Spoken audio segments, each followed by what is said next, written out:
Thank you. To opening night critics who had previously speculated that Giacomo Puccini might have finally written the first great American opera with his 1910 work La Fanciulla del West, the music critic of The Nation pointed to the score and explained. In a word, there is in this opera hardly a trace of what can be called American from any point of view.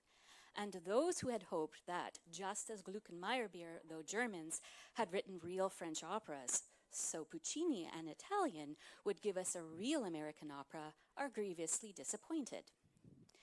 While most critics scoured the opera's score for proof of so-called Americanisms and made cases for or against La Fanciulla del West's status as an American opera, some looked to Puccini's national identity and questioned its influence on the music. Arthur Farwell, for instance, argued that it blocked the Italian composer from fully understanding and musically expressing the American identity. In regard to the American character which Puccini feels himself to have achieved in The Girl of the Golden West, it must be emphatically affirmed that it does not exist. This may be said without derogation to the art of Puccini. American character and spirit in music, various in its manifestations, and still vague to Americans themselves, must remain to an Italian a greater mystery, even than American slang to an English author. Puccini has in the new opera employed a number of melodies and melodic types peculiar to America, but from the first to the last, they are swallowed up and dissolved in his Italianism, or perhaps in his Pucciniism, like snowflakes in the sea. Musical America's editor, John C. Freund, explained that, quote, "This is probably as it should be, as an artist cannot denationalize himself without grave danger to the foundations of his art, however clever he may be in reflecting this or that idiom. His experiment in connection with his remarks, however, is of great interest and will probably prove illuminating in some respects on the moot question of nationality in art," end quote. The idea that some critics were initially open to the possibility of La Fanciulla del West as the first great American opera is fascinating. It underscores the persistence of the 19th century question of how to achieve an American musical identity, one that would complement the image of the United States as an emerging international power. Musicologists have extensively studied this issue as it developed through the 19th century, as well as in the post-war period of the 20th century, but fewer have discussed this issue during the period between 1900 and 1915. The rhetoric in the newspaper coverage of La Fanciulla del West's world premiere provides a window into the state of American musical identity formation as it passed from the 19th century into the 20th. Today, I would like to highlight the complexity of that development by exploring how two seemingly opposing themes, nationalism and cosmopolitanism, intersected in the reception of La Fanciulla del West. I will show how in between the appeals to nationalism and the appeals to cosmopolitanism, some newspapers' stories and reviews appealed to a delicate hybrid of the two, a kind of cosmopolitan nationalism, in the reflections on Puccini, the Metropolitan Opera Company, and the world premiere of La Fanciulla del West. First, a brief consideration of the terms nationalism and cosmopolitanism. These two multifaceted terms have produced extraordinary bodies of research and resist simple definitions. Most explanations of nationalism suggest a play on the idea of outsider-insider status. As Benedict Anderson pointed out in his seminal study, Imagined Communities, Reflections on the Origin and Spread of Nationalism, nation, nationality, and nationalism have proven difficult concepts to define. Anderson views nation as, quote, "an imagined political community, and imagined in both inherently limited and sovereign," end quote. And he explores the processes by which large groups of people come to see themselves as so closely linked that they are willing to die for other members of the group, for people they have never met or ever known. At the heart of this theory lies narrative. Stories told about the nation, in particular biography, circulate in print culture and work together to help shape a common understanding of nationhood and shared kinship among their readers. Nationalism for Anderson seems to be both the processes of defining the limits and sovereignty of a nation, as well as a deep loyalty to that nation. Cosmopolitanism, an equally rich and varied mindset, is typically held up as the opposite of nationalism. Most examinations of the word are linked by the sense that it is the viewpoint that all people, regardless of geographical, political, cultural, or ethnic affiliations, can belong to the same community. As Craig Calhoun has explained in a recent Nations and Nationalism article, cosmopolitanism is, quote, a central way in which the modern era has organized the fantasy of a way. The term is operative in culture and commerce, ethics and politics, whether as the fashionable man of the world or the responsible citizen of the world, the cosmopolitan inhabits the world, end quote. Although critics ultimately found La Fanciulla del West's status as the first great American opera questionable and its precise artistic merit debatable, they were fairly unanimous in their view that the event of the premiere constituted a turning point in the history of the Metropolitan Opera Company, American music, and the United States. By promoting an ostensibly institutional and civic event as a milestone in American national history, they used something local as a tool for the sovereignty of the nation, which in Anderson's theoretical framework constitutes a nationalist act. For example, in the 17 December 1910 cover story of Musical America, John C. Freud listed several reasons for the premiere's significance. It is not merely that New York is to have the first production of an opera founded on an American subject by a world-renowned and popular composer, an event of itself. It is not merely that it is to be a great social night. It is not alone that the attention of artistic circles in foreign countries is centered on the great metropolis of the New World. It is that there is a subconscious feeling that this night marks an epoch in American life. For this night will give New York, and through her, the United States, a place by the side of Paris, London, Berlin, Vienna, and Milan as a center of music and art, and perhaps, in the not distant future, lead the way so that the great composers will learn to make their first appeal for a verdict here, and so show the world that we have taken the lead in presenting the works of masters as other great cities of the old world have done hitherto. This idea that through La Fanciulla del West, New York City had reached an equal status with the major centers of opera production in Europe, and even supplanted them in importance, surfaces frequently in the New York City newspapers during the 1910-11 opera season. Discussions about this Metropolitan Opera Company accomplishment often appeared within narratives of U.S. national history and reflections on the current state of the U.S. musical identity. Take, for example, the following comments in this 1911 New York Times interview with the Metropolitan Opera Company president and chairman, Otto H. Kahn.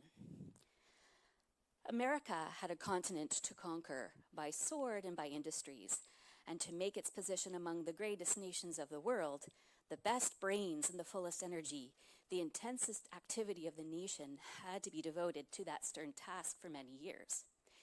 When it was primarily accomplished, though of course not finished, art and culture started to come into their own, and they will, I believe, hold an ever-increasing place in our civilization.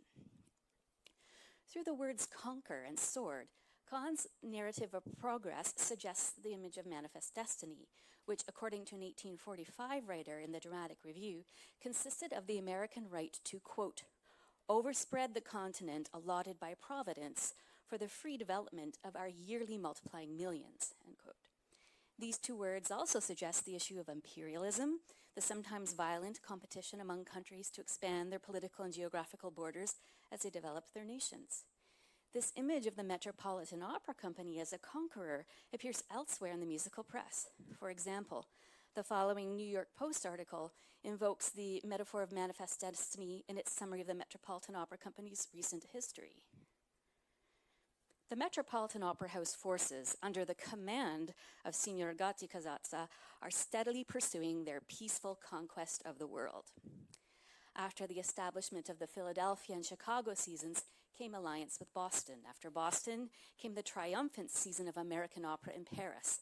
After Paris comes the announcement of an alliance with the Beecham management in London. Only 2 years ago, a number of people willing to do reverence to the Metropolitan Opera House was limited, even in New York. Unkind comparisons between Metropolitan and a certain operatic house on West 34th Street were in order. Financially, the seasons went from bad to worse. Something of a debacle seemed impending. The Metropolitan Opera House today stands at the head of an entente cordiale that spans the Atlantic, and on its horizon, no clouds are visible. In this era of nationalism and national identity development, it comes as no surprise that a US newspaper drew on the rhetoric of cultural nationalism. Many European countries made an effort to promote their unique contributions to the arts, both within and beyond national borders. Reflecting on the success of the 1910-11 opera season, Kahn appealed to the national pride of his readers, praising their good taste and musical intelligence, and placing their opera company in competition with other ones abroad. Quote, "Without boasting and without self-complacency, for much yet remains to be done, it may be said that the Metropolitan Opera is now acknowledged to hold the championship ribbon of the operatic world. This result is at least as much, if not more, due to the public and the press as to the management, because of their insistence upon the maintenance of a high standard, and because their respect which the intelligence, accuracy, and impartiality of their collective judgment imposes upon the artists and the management." In this line of thinking, the operas have become international art forms. National origins of the composers matter less than the country of performance. In so doing, Kahn also counters the common negative bias towards Americans as musically unsophisticated, uncultured audiences and in need of guidance from Europe. Kahn's sense of combined institutional, civic, and national pride is further complicated by its appeals to cosmopolitanism. If nationalism is the sense that one's own nation is independent and superior to all others, then cosmopolitanism, the idea of worldliness and citizenship beyond any nation state, seems to be its polar opposite. Yet in the case of the printed discussions concerning La Fanciulla d'Ost premiere, writers linked the idea of nationalism so closely to the idea of cosmopolitanism that it seems appropriate to refer to it as cosmopolitan nationalism. Historians like John Hyam tend to use the term to refer to an attitude in the 19th century that what made the US a unique and exceptional nation was that it forged a purified unity out of many different types of people and culture. I think that what appeals to this line of thinking that allowed the Metropolitan Opera Company and its supporters to use the premiere of La Fanciulla d'Ost, if not the work itself, as a nationalist symbol. Cosmopolitan nationalism drives much of the rhetoric in the public discussions about the Metropolitan Opera Company development as a local, national, and international institution. It seems to be a dominant force in the attitude towards opera performance among its producers and supporters in New York City of 1910. It was not, however, the only force shaping the reception of the opera at the time. Traces of another side of nationalism, ethnic prejudice, also emerged in the 1910 New York City newspaper discussions about Puccini, the Metropolitan Opera Company, and the development of the American opera field. The Metropolitan Opera Company's promotion of an Italian opera and its employment of administrators and musicians from Italy drew resentment from some parties in New York because they viewed the company as an American national institution. Journalists and people quoted in newspaper stories reasoned that as such, the company should reflect and promote the national identity of the US, not Italy, and thus support American composers and musicians whenever possible. It also raised the problem from debates in the 19th century that the great American opera and the identity of an American school of opera composition was still an open theoretical problem. The prevalence of Italian opera musicians and operas at the Met also raised the question of whether or not any opera could even be called an American art form, since the genre's origin was in Europe. People holding this position reasoned that as such, the opera company should try to reflect and promote the national identity of the US, not of Italy. This suspicious and even negative attitude towards Italians in the New York City opera field reflects larger trends in the US society during the period. John Hyam's classic study, Strangers in the Land, Patterns of American Nativism, explains that a rise in nativism, the bias towards the established citizens over immigrants, occurred in the northeastern US between 1906 and the First World War. With the increase of Southern European and Catholic immigrants at the turn of the century came an increase in fear of the loss of Anglo-Saxon culture. Shortly before the First World War, Hostility towards Italians living in New York City had reached a peak, and the local legislature passed discriminatory laws designed to exclude Italian immigrants from certain jobs. It is highly ironic that at the same time, the typical Italian immigrant faced increasing discrimination and suspicion in the northeastern US, that Italian opera and opera performers found a welcome home in New York's Metropolitan Opera Company. The idea that there was some sort of an Italian conspiracy in New York opera field surfaces from time to time in the reviews printed between 1909 and 1911. Both subtle and direct accusations and defenses of Italian musicians and music at the Metropolitan appeared. Musical Courier's editor Mark Blumenberg regularly complained about the state of opera production in New York and blamed everyone, from the Metropolitan Opera Company, its investors, Casa Ricordi, to the daily newspaper critics for creating a system in New York that privileged Italian opera. The Musical Courier's review of La Fanciulla del West refers to predictions made in the previous week's editorial and rather smugly reports that, quote, "The Italian contingent, with all its principles and camp followers, claims a triumphant victory. The elements opposed to Milanese rule of our opera speak to a tremendous disappointment and even a downright fiasco." Freund, on the other hand, dismissed the idea of conspiracy. Journalists sometimes use the term Italian contingent as a synonym for claque, and with it seem to imply immigrant Italians sitting in the cheap seats, mindlessly and uncritically applauding any opera in Italian and any singer of Italian extraction. At other times, the term describes the group of performers hired to sing Italian opera specifically with the Metropolitan Opera Company. Whenever it appears in discussions about opera, the term Italian contingent almost always occurs in a negative context. Nativist thinking does not always go hand in glove with an anti-Gatti-Casazza position, however. For example, writing from the perspective of both an opera composer and an opera critic for the New York World, Reginald de Koven navigated his position in this debate by first establishing a nativist stance, declaring, quote, "I am a great believer myself in America for the Americans and see no good and sufficient reason why foreigners should be called in to direct affairs, which we are entirely competent to manage for ourselves." Yet he then qualifies his affirmation, continuing, "But if a foreigner at all, Monsieur Gatti is probably the best that could be found. He is an able man and a gentleman, a man of experience and ability in his particular field, and now that he is afforded unrestricted liberty to show his prowess as manager of his own bat, he should, in all fairness and justice, be given every opportunity by both the press and the public to show what he can do. If Monsieur Gatti will remember that he is in America, a land whose distinctive feeling of nationality is growing day by day, and whose pride, taste, and prejudices as a director of what is to all intents and purposes a national institution, he is in duty bound to study and respect. I feel for one confident that he will make a record of which he himself and this country for him may be proud." These and other passing references to an Italian conspiracy or an Italian contingent in the musical press demonstrate the tensions over non-US influence at the Metropolitan Opera Company and reflect the growing resistance to foreigners at the time.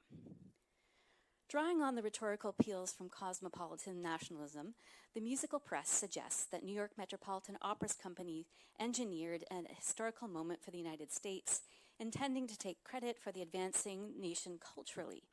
The financial backers of the company were the same people who were concerned with industrializing the nation and entering it into the global economy and international power circles. For them, such a night was particularly important because it offered the necessary proof of American cultural maturity and sophistication that they assumed was required for European nations to take the US seriously. That they used a European to gain that recognition did not seem to matter. Rather, comments in the musical press suggest that many viewed it as beating the Europeans at their own game. By premiering the work of a major European opera composer, the Metropolitan could guarantee significant international exposure, since foreign papers would cover the event, something unlikely to happen in the case of a premiere by an American composer. In so doing, it could reasonably expect that the fact that it held, quote, the championship ribbon of the opera world, would begin to take hold in the imaginations of people both within and beyond American borders.